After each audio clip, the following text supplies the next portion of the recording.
देखो, जात मुख्य फैक्टर भारत में लोग आकलन करते हैं जिस तरह से अखिलेश कमलनाथ जी के द्वारा बयान आना, अगर कांग्रेस ने इसमें सुधार न की 24 में भी इसी तरह के परिणाम आने की पूरी संभावना। अखिलेश जी को ये विचार नहीं करना चाहिए था उत्तर प्रदेश चुनाव में। अंदर की बात पूछिए ना, कांग्रेस के साथ आना नहीं चाह रहे हैं और छोड़ना भी नहीं चाह रहे हैं। कांग्रेस में तो श्योर है कि हमारे मोदी जी ही आएंगे। मैं आपसे कह रही हूँ मोदी जी ही आएंगे, भारतीय जनता पार्टी नहीं। कि जो जनता इतने काम करने के बाद कांग्रेस को लात मार सकती है, वो बीजेपी को अगर लात मारेगी तो बीजेपी किस पाताल लोक में जाएगी, इसका कोई हिसाब किताब नहीं। तो समय बताएगा मैडम जी आपको किस पाताल लोक में जाएगी, क्योंकि जनता कल का नहीं सोचती, आज का देखती है। आज का क्या होने वाला है, आगे क्या होगा वो भगवान के ऊपर छोड़ दो।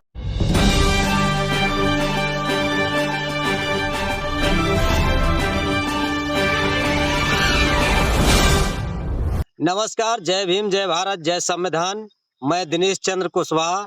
आज काफी दिनों के बाद मिशन न्यूज पर हमारे साथ खास मेहमान है दिल्ली से खुशबू श्रीवास्तव जी और दिव्यापुर से मनु राजपूत जी, जो बीजेपी की नेता हैं, और खुशबू श्रीवास्तव जी कांग्रेस पार्टी से नेता हैं, और हमारे साथ वरिष्ठ पत्रकार श्री गिरीश शिखरवार जी हैं। इस समय वर्तमान में दिल्ली में ही उपस्थित हैं। तो हमारी आज चर्चा होगी जिस तरह से 2023 के चुनाव में विधानसभा के जो 5 राज्यों में चुनाव हुए हैं, ज्यादा से ज्यादा सर्वे जो दिखा रहे थे कांग्रेस पार्टी की बढ़त दिखा रहे थे। 3 राज्यों में कांग्रेस पार्टी की सरकार बनती हुई दिख रही थी, लेकिन अचानक क्या हुआ कि सरकार ज्यादातर राज्यों में बीजेपी ने ही बनाई। उसका क्या कारण रहा, इस पे भी चर्चा करेंगे। दूसरी बात, 2023 का जो चुनाव है, क्या इसी परिणाम के हिसाब से 2024 का जो आम चुनाव होगा वो होगा या उसमें कुछ बदलाव होगा? तो इस पर हम सबसे पहले श्री गिरीश शिखरवार जी से समझना चाहेंगे। शिखरवार जी, इस चुनाव को आप किस तरीके से देखते हैं? लोग कयास लगा रहे थे कि जो 2023 का चुनाव है ये सेमीफाइनल है और ये 2024 में इससे कुछ प्रभाव पड़ेगा या इससे कुछ उलट होगा। शिखरवार जी,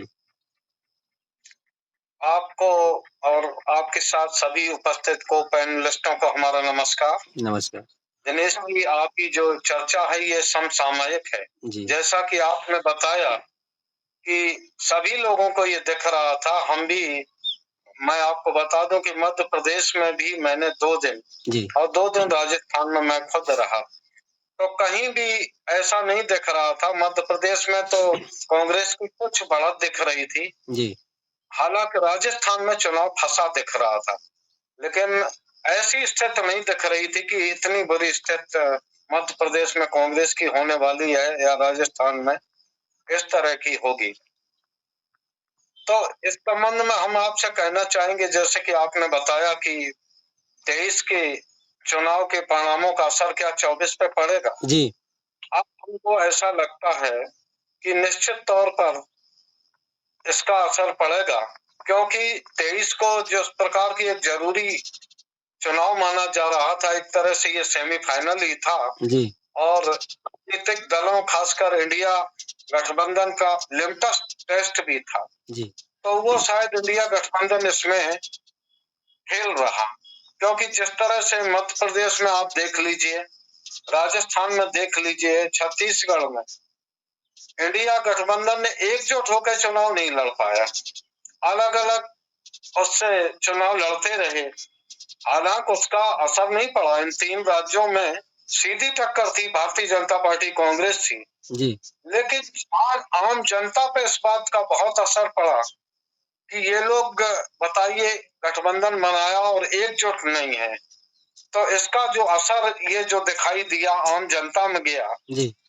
मेरे ख्याल से ये अगर संदेशा जो कि विधानसभा चुनाव परिणामों का गया है, यार इसी तरह से इंडिया गठबंधन चुनाव लड़ा दिनेश जी, तो आप तय मानिए कि यही परिणाम 24 में भी रिपीट होंगे। दिनेश जी जी। खुशबू श्रीवास्तव जी, आपसे समझना चाहेंगे, 19 दिसंबर को इंडिया गठबंधन की मीटिंग है और आपकी कई एक मीटिंगें हो चुकी। इंडिया गठबंधन के जो विपक्षी दल हैं सभी एकजुट होकर चुनाव लड़ना चाहते थे और लड़ेंगे भी, ऐसा कयास लगाए जा रहे हैं। क्या 2024 का चुनाव 2023 के जो विधानसभा चुनाव हुए हैं इसी प्रकार होंगे या कुछ उसमें फेरबदल होगा? क्या विपक्ष की ताकत नजर आएगी? खुशबू जी। नहीं, बिल्कुल शिखर बार की जो बात थी वो बिल्कुल सच है, और जितनी जल्दी सच को कबूल कर लिया जाए वो ज्यादा बेहतर है। और रही बात लोकसभा की, जी। जो भी जनता ने मैंडेट दिया वो स्वीकार है। लोकसभा और विधानसभा चुनाव में अंतर होता है। जिस तरीके से सारे चुनाव मोदी जी के नाम पर हर स्टेट में लड़े जा रहे हैं, किसी को भी उठा के आप प्रदेश का मुखिया बना देते हैं, सीएम बना देते हैं, तो ये भारतीय जनता पार्टी भी कितना लोकतंत्र है वो आप समझते हैं। तो चुनाव लड़ना या चुनाव जीतना बड़ी बात नहीं होती है, लोकतंत्र को जिंदा रखना ज्यादा। इंडिया गठबंधन में कमियां हैं, ये कमियां हैं, और उन्हें कमियों को दूर भी किया जाएगा। उस पर बातचीत भी होगी। अब जब कल कलकत्ते में वेस्ट बंगाल में मीटिंग है, उसमें जो भी डिसीजन हो वो स्वीकार होगा। लेकिन क्या ये सही है कि किसी को भी मुख्यमंत्री बना देते थे? किसी भी राज्य में प्रधानमंत्री के चेहरे पर चुनाव होगा। अगर प्रधानमंत्री के चेहरे पर ही चुनाव होगा तो देश की जो लोकल बॉडीज है उनका क्या होगा, लोकल नेताओं का क्या होगा? फिर तो जो हिटलर कहेगा वही सही है। ये तो भारतीय जनता पार्टी को सोचना है।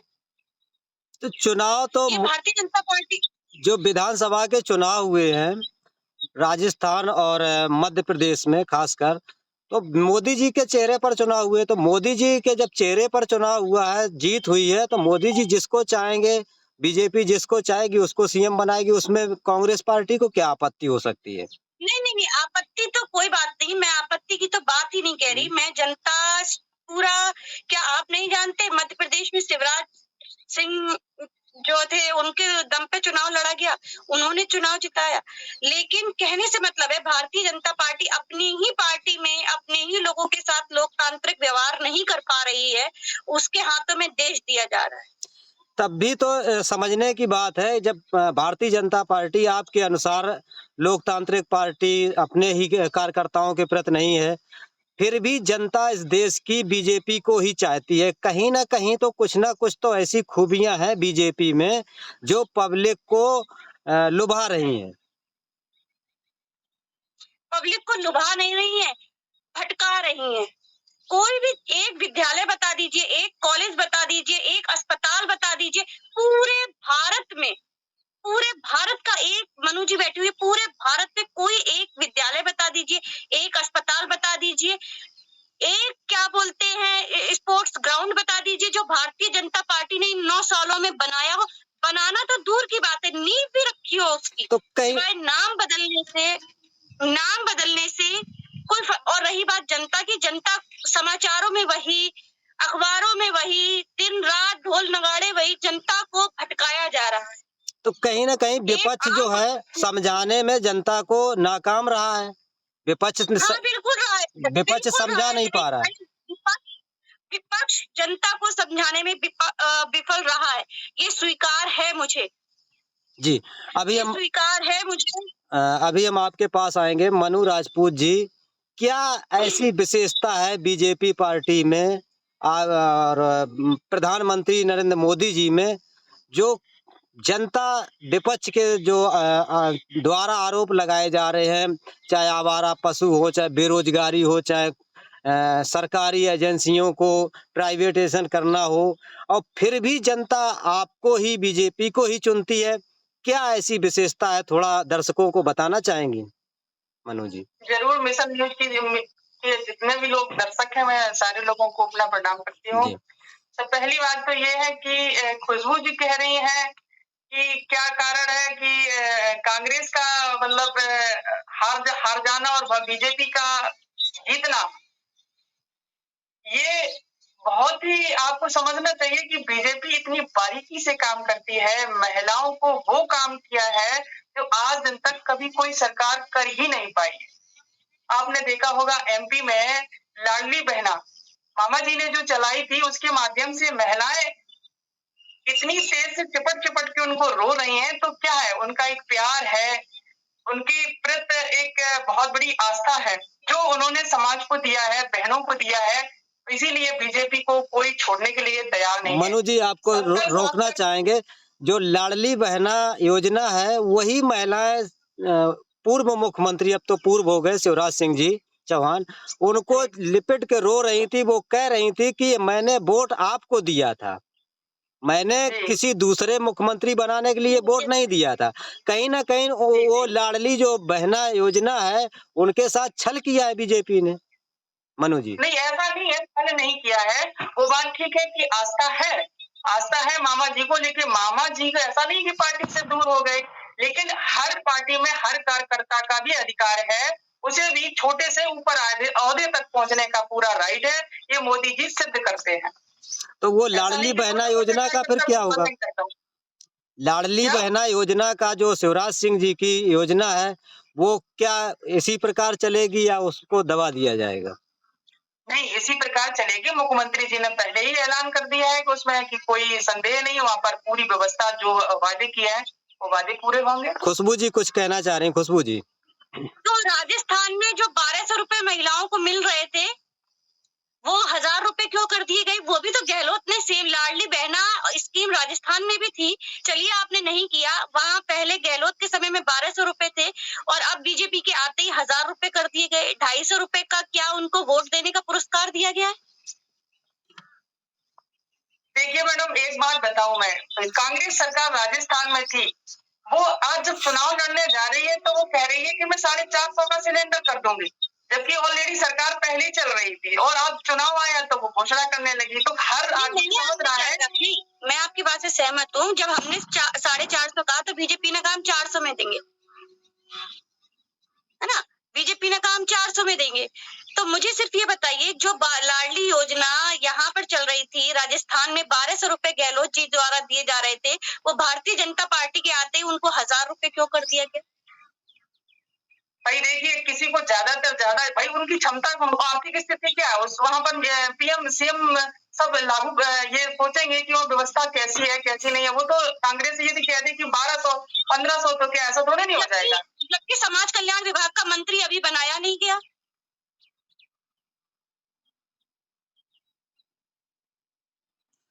चलिए, महिला बाल विकास मंत्रालय अभी संगठित नहीं हुआ। मनु जी जवाब देंगी? नहीं, संगठित नहीं हुआ तो होगा संगठित, और वहां पर जो व्यवस्था होगी बिना मंत्री के, बिना परिषद के, बिना मेंबर्स की समिति के 1000 से सीधे 1200 रुपए कर दिए, 1250 से सीधे 1000 कर दिए गए। उसके लिए कोई कमेटी नहीं है। तो मध्य प्रदेश में शिवराज जी बहुत अच्छा काम कर रहे हैं, लाडली बहनाओं को दे रहे हैं। वही गहलोत जी तो वो सही नहीं कर रहे थे। किसी एक पायदान, आपकी निगाहों में भाजपा गलत कर रही है, फिर भी नहीं, मैं गलत नहीं कर रही। मैं ये कह रही हूँ कि बिल्कुल शिवराज सिंह, आप कह रहे शिवराज सिंह ने लाडली बहना का किया और बहुत बढ़िया योजना रही उनकी, सब रही। तो अगर गहलोत जी ने 1250 रुपए दे रहे थे, सरकार चल रही थी, पूरे 5 साल उनको पैसे मिले, तो ऐसा क्या हुआ कि वहाँ 1250 की बजाय 1000 कर दिए? देखिए, सरकार कहती है कि सरकार अच्छी है, सरकार काम कर रही है, तो मतलब क्यों महिलाओं के लिए इस तरीके से पैसे कम किए गए उनके? दूसरी बात, जनता देश में भेज दे रही है, सीधी सी बात है। उन्हें पता है कि मोदी के हाथों में देश बिल्कुल सुरक्षित है, अन्य कोई ऐसा नेता नहीं है, ऐसी कोई पार्टी नहीं। हर प्रदेश में जो है फिर मुख्यमंत्री इनको ही बना दिया जाए, नरेंद्र मोदी जी को। फिर जरूरत ही क्या? अगर चुनाव राज्य का होगा तो बात राज्य की। कारण क्या है कि बीजेपी विपक्ष के द्वारा इतने आरोप प्रत्यारोप लगाने के बावजूद बीजेपी कंटिन्यू सत्ता में आ रही है? इसकी क्या विशेषता है? क्या बीजेपी में खास ऐसा है कि पब्लिक विपक्ष बता रही परेशान है और फिर भी बार बार सरकार बन रही है?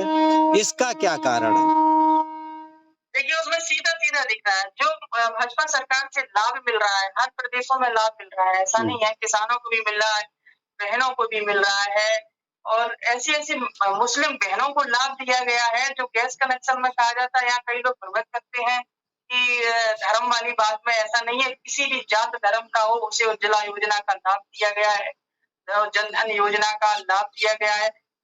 ऐसी कोई भी मतलब योजना नहीं है कि जिसमें बहनों को बहुत ज्यादा सम्मान न दिया गया हो। यही वजह है कि कभी ऐसे इस तरह की सम्मान बहनों को नहीं मिला है। तो बहनें अपने मतानुसार किसी कहने पर नहीं कि वो जाए किसी कांग्रेस में या भाजपा या सपा किसी में डाल दें, वो अपने जो देखती है कि हमें किस में लाभ है वो वैसा वोट करके आती है। और यही वजह है कि भारतीय जनता पार्टी विजय होकर आती है। जी शिखरवार जी, क्या आपको लगता है यही कारण है और इसीलिए मैं आपको लाइव दिखा रहा हूँ खेतों से, जैसे कि मनु जी ने कहा कि किसान खुशहाल है और बहनें हैं, बेरोजगार हैं, तो हम दिखाना चाहेंगे अपने दर्शकों को कि हम ऐसी जगह से आज डिबेट कर रहे हैं कि तो दोनों तरफ हमारे कटीले तारों से और जो कांटे हैं, बमूलों के कांटे, उनसे बैरिकेडिंग कर रखी है खेत को रखाने के लिए।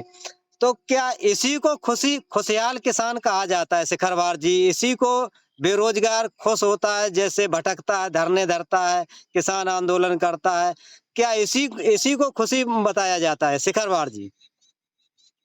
नहीं, आर्थिक खुशहाली तो आंकड़ों में तो दिखाई जा सकती है, जी लेकिन जमीन पे वो कितनी उतरी है बस ये देखना जरूरी होता है।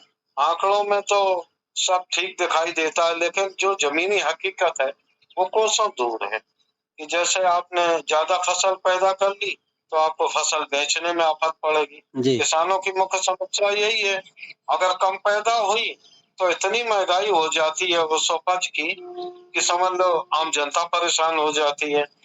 तो ये सब लोग आपस में जुड़े हुए हैं, समाज का सभी तबका आपस में जुड़ा हुआ है कि अगर मतलब कोई भी समस्या होगी, अगर एक वर्ग परेशान होगा तो उसका असर पूरे समाज पे पड़ता है। और यहाँ रही चुनाव जीतने की बात, जी पार्टी चुनाव जीतती है तो मनु जी ने कहा, तो एक लाभार्थी वर्ग भारतीय जनता पार्टी ने पैदा कर लिया और वो लाभार्थी वर्ग ऐसा है कि जो भारतीय जनता पार्टी को अंततः विजय दिलाता। वो परेशान भी लोग रहेंगे, लेकिन जब वो ये देखते हैं कि जैसे कि अभी आपने देखा होगा चुनाव के बीच दौरान जो प्रधानमंत्री अन्य योजना है उसका भी दायरा अब वो 5 साल और आगे तक बढ़ा दिया गया। इसी प्रकार अन्य योजनाएं हैं। तो एक बहुत बड़ा वर्ग जो लाभार्थी वर्ग है, जैसे कि पहले राजनीतिक दल अल्पसंख्यक पिछड़ों और वैसा वर्ग बनाते थे, वोट बैंक की राजनीति होती थी। तो अब जो है भारतीय जनता पार्टी ने, जैसा कि प्रधानमंत्री कहते हैं कि एक ही जात है, केवल गरीब की जात। तो हालांकि गरीब में कोई जात पात नहीं होता, लेकिन एक परसेप्शन खड़ा किया जाता है। हाँ एक मिनट शिखरवार जी, आपको रोकना चाहेंगे। आपने जो जाति आंकड़ा पर अपना प्रकाश डालने का प्रयास किया है, हम इसमें समझना चाहेंगे, जब प्रधानमंत्री जी कहते हैं जाति गरीबी अमीरी दो ही जातियां होती हैं, एक ही जाति होती गरीबी, तो कहीं ना कहीं जो मध्य प्रदेश, राजस्थान, छत्तीसगढ़ में फिर जातियों को साधने का बीजेपी ने क्यों प्रयास किया? ओबीसी के सीएम, समान के सीएम, दलित आदिवासी सीएम, ऐसा फिर आंकड़ा क्यों जाल बिछाने का प्रयास किया? अगर जातियों में इतना ही गरीबी अमीरी का था तो फिर ओबीसी और ये सब क्या है?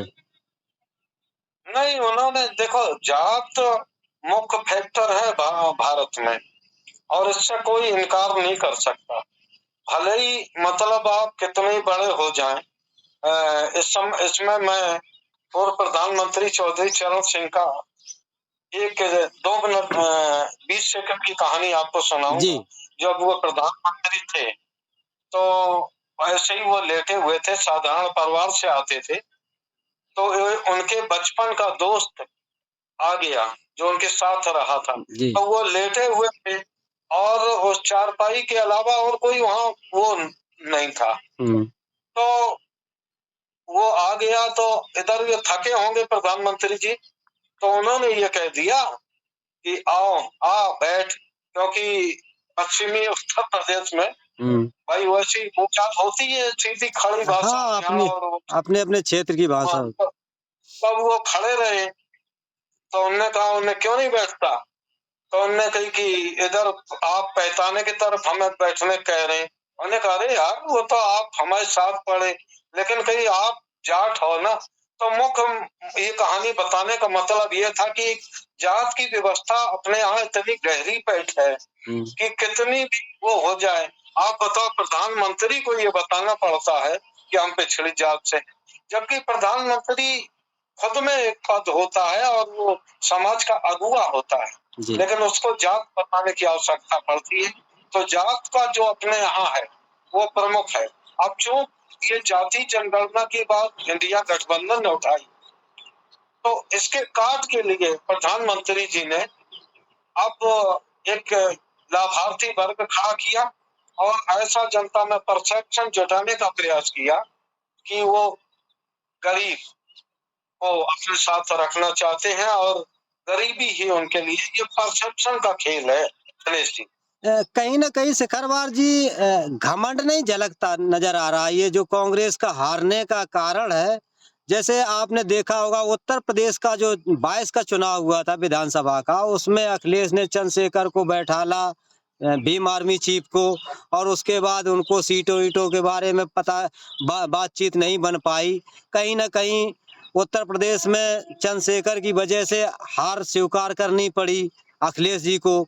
और इसी प्रकार से मुझे लगता है, और मुझे क्या हमारे आपके जैसे कई लोग आकलन करते हैं, जिस तरह से अखिलेश कमलनाथ जी के द्वारा बयान आना और उनको अखिलेश को बैठाल के रखना, तो कहीं ना कहीं ये विपक्ष में आपस में घमंड जैसा एक नहीं समझ में आता आपको हारने का कारण? नहीं, ये सही बात कही, क्योंकि यहाँ पे केवल मध्य प्रदेश में केवल 7 सीटें समाजवादी पार्टी मांगते हैं जी। अब सभी लोगों को पता होगा इतने ही पे वो लड़ते हैं, और एक सीट पिछली बार सपा जीती भी थी, जिनका विधायक बाद में उसमें अन्य दल में चला गया था। तो अगर वो 7 सीटें दे दी गई होती तो हम ये नहीं कहते कि परिणाम बदल जाता, लेकिन आम जनता के बीच में ये संदेश जाता कि भाई ये इंडिया गठबंधन है, और हो सकता है परिणाम भी बदल जाता, क्योंकि जनता जब ये देखती है। और समाजवादी पार्टी में मैं बताऊं दिनेश जी, उन्होंने जनता ने भी जब ये देखा समाजवादी पार्टी के जो मध्य प्रदेश के कार्यकर्ता, उन्हें कि हमारा तो जीत नहीं रहा, तो उन्होंने कांग्रेस को वोट न देके वो भारतीय जनता पार्टी में चले गए। इस प्रकार भी इस परसेप्शन का भी बहुत गलत असर गया, और अगर कांग्रेस ने इसमें सुधार न किया दिनेश जी, तय मानिए कि 24 में भी इसी तरह के परिणाम आने की पूरी संभावना जी।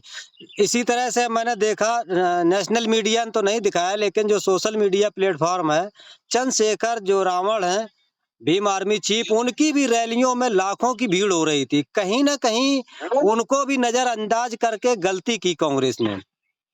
नहीं दिनेश जी, वहाँ करीब 20 सीटें ऐसी हैं राजस्थान में जहाँ की समझ लो उन्होंने असर डाला है, और उनकी बदौलत कांग्रेस की हार हुई है। वहाँ कई सीटें ऐसी हैं, 3-4 सीटें तो बहुत कम वोटों से प्रभावित हुई हैं। तो अगर ये मिलकर चुनाव लड़ा जाता तो निश्चित तौर पर भले ही भारतीय जनता पार्टी एक आध राज्य में सरकार बना लेती, मान लो राजस्थान में बना भी लेती, तो लेकिन अन्य जगह परिणाम विपरीत ही रहते जी। अगर सुधार न हुआ, विपक्षी नेता एकजुट न हुए, और 1 by 1 जिसके लिए मैं शुरू से जोर देता हूँ जी, अगर एक ये भारतीय जनता पार्टी जो कि बहुत ताकतवर पार्टी है और प्रतिबद्ध कार्यकर्ता है जिसके पास जी, इसको स्वीकार करना चाहिए सभी लोगों को जी। चुनाव हार को अपनी गलतियों से सबक न लेते हुए ईवीएम पर दोष मढ़ना हमारे ख्याल से ठीक नहीं जी, क्योंकि इसका भी असर जनता पे नकारात्मक पड़ता है। जहाँ आप जीत जाते हैं उन्हें साथ ईवीएम ठीक है, और जहाँ हार जाते हैं तो जबकि इन्हें अपना देखना चाहिए जी। खुशबू श्रीवास्तव जी, क्या इसी तरह से इंडिया गठबंधन चलेगा? गठबंधन आपका होगा, मीटिंगें होंगी, बातें होंगी, संवाद होंगे, सब कुछ होगा। जब चुनाव आएगा तब अपनी अपनी विचारधारा को अपनी अपनी सीटों को लेने के बजाय मतलब सामंजस्य की बजाय अपने अपने तरफ खींचने का प्रयास करेंगे। आम जो जनता जिसको आप बताते हैं विपक्षी दल कि जनता शोषित है, वंचित है, परेशान है, क्या इसी तरह पब्लिक को आप झोंकते रहेंगे? आप आपस में तालमेल नहीं बैठा पाएंगे खुशबू जी? तालमेल का तो ये है कि देखो, ये बात एक्सेप्टेबल है कि आपस में नहीं बन रही, ये इसमें कोई बड़ी बात नहीं है, इसे एक्सेप्ट करना ही चाहिए। अब उसका रीजन ये है, उत्तर प्रदेश में जो आप बात कर रहे हैं अखिलेश जी की, अखिलेश जी से बहुत बातचीत हुई। उस पहली दूसरी मीटिंग में तो मैं भी वहां मौजूद भी थी। अखिलेश जी कतई तैयार नहीं है, कांग्रेस बिल्कुल तैयार है उन्हें सीटें देने के लिए भी। ये बात गलत है कि एमपी में उन्होंने सीटें नहीं दी। अखिलेश जी से बातचीत हुई थी, अखिलेश जी ने बाहर जरूर ये बात कही है। दूसरी बात, अखिलेश जी ये जानते हैं कि अगर कांग्रेस के साथ इन्होंने मजबूती से हाथ मिलाया तो जो मुस्लिम वोट है वो कांग्रेस के साथ चला जाएगा और उत्तर प्रदेश में अखिलेश जी कमजोर होंगे। तो कांग्रेस को दोष देना इस मामले में ठीक नहीं है। अखिलेश जी से बहुत बातें हुई इस मैटर को लेकर के, किस तरीके से काम, विधानसभा चुनाव में भी बात हुई 2022 के में जी। और अभी भी बात हुई, जो आप मध्य प्रदेश की बात कह रहे थे। उनका साफ ये झलका कि किसी भी तरीके से मुस्लिम वोट फिर कांग्रेस की तरफ चला जाएगा और हमारी क्षेत्रीय जो राजनीति है उस पर प्रभाव पड़ जाएगा। तो फिर आप आम चुनाव में जो लोकसभा का चुनाव आ रहा है इसमें फिर तालमेल गठबंधन उसका देखिए, उसका तो हल अखिलेश जी को निकालना है, कांग्रेस को नहीं निकालना है। आप बात समझिए कि कांग्रेस बड़ी पार्टी है, कांग्रेस के पास कार्यकर्ता है, कांग्रेस हर जगह है, ऐसा नहीं है। कांग्रेस ही सामने खड़ी है, क्या अखिलेश जी खड़े हुए? अखिलेश जी को ये विचार नहीं करना चाहिए था उत्तर प्रदेश चुनाव में? क्या अभी मध्य प्रदेश की जो ये 10 सीटों पर आप बात कह रहे हैं, केवल 10 सीटें मांगी नहीं, ये बात इन्होंने बाहर कही है। अंदर की बात पूछिए ना इनसे, ये कांग्रेस के साथ आना नहीं चाह रहे हैं और छोड़ना भी नहीं चाह रहे हैं। तो इसी तरह से आम चुनाव होगा जो 24 का है, तो कैसे आप लोगों नहीं, इसका इसका नहीं एक्सेप्ट करना ज्यादा ठीक है। मैंने आपको एक बेस बताया कि अखिलेश जी खुद नहीं चाहते कि उत्तर प्रदेश में कांग्रेस मजबूत हो, क्योंकि अगर कांग्रेस मजबूत होगी तो उन्हें लगता है मुस्लिम वोट चला जाएगा उनके हाथ से, और यही हाल उनके मध्य प्रदेश में रहा। इसलिए उन्होंने, कोई भी नहीं जीतता उन सीटों पर, जो कैंडिडेट थे वो भी नहीं होते कांग्रेस से। ये बात भी हुई कि सीटें आप मजबूत दीजिए, कैंडिडेट मजबूत दीजिए, लेकिन अखिलेश जी ने नहीं किया। तो वो नहीं चाहते कांग्रेस के साथ, उनको ये डर है। अखिलेश जी को सोचना, लेकिन इसका हल निकाला जाएगा। लोकसभा में मामला अलग है, राज्य स्तर में मामला अलग होता है, लेकिन लोकसभा लेवल पे बात अलग होगी और नए सिरे से इस पे बात होगी। 19 तारीख कल है, देखते हैं क्या निर्णय निकलता है। मनु जी, आपके लिए तो बहुत शुभ संकेत है। इसी तरह से खींचतान बनी रहेगी तो बीजेपी सरकार बनाती रहेगी। उसमें श्योर है कि ये जो इंडिया गठबंधन जो बना है ना, मोदी जी को हराने के लिए एक पुरुष सब पर भारी पड़ रहा है। तो 24 में तो श्योर है कि हमारे मोदी जी ही आएंगे, ये तो पक्का है। नहीं, इनके मोदी जी आएंगे, ठीक है, बहुत बढ़िया बात है, मोदी जी ही आएंगे। मैं आपसे कह रही हूँ मोदी जी ही आएंगे, भारतीय जनता पार्टी नहीं आएगी। और दोनों बातों में नहीं मोदी जी है, दोनों बातों में जमीन और आसमान का अंतर है। एक व्यक्ति पूजा और एक संगठन। भारतीय जनता पार्टी खुद अपने विनाश की ओर, अपने खुद की ओर बढ़ रही है। वो एक आदमी की तरफ इकट्ठी होती पावर चली जा रही है। भारतीय जनता पार्टी क्या, पूरे हिंदू संगठन जो है वे भी धराशाही हो जाएंगे अगर एक जगह हिंदुत्व की ओर आगे बढ़ेगी, ऐसा मेरा मानना है। क्योंकि 22 जनवरी को अयोध्या में बहुत बृहद कार्यक्रम है, जिसकी दिल्ली में भी काफी तैयारी चल रही है। पीले चावल हमारे यहाँ भी आ गए हैं। अच्छा। हाँ, कि आपको आना है। हमने कि भाई साहब अब किस तरह से वहाँ भीड़ भी होगी काफी, तो बाद में देखा जाएगा। लेकिन वो पीले चावल यहाँ दे गए, सुपारी दे गए कि साहब वो हिंदुत्व की बात है। आप हमने कि देखो है तो हिंदुत्व, लेकिन चक्कर हमारे यहाँ तो वसुधैव कुटुंबकम है, जिसमें सभी लोगों का अधिकार है। और फिर आप होने लगता है तो फिर आप उसमें बांटते हैं आप भाई। तो ये है कि प्रखर हिंदुत्व की ओर बढ़ेगी और जो 2-3 महीने रह जाएंगे, जी संभवतः अप्रैल में चुनाव या ऐसे ही तारीखें होंगी, मई के पहले हफ्ते तक चुनाव निपट जाएंगे, तो प्रखर हिंदुत्व का वो चढ़ेगा। जी तब आप योजनाएं नहीं बताई जाएंगी, केवल हिंदू मुस्लिम होगा।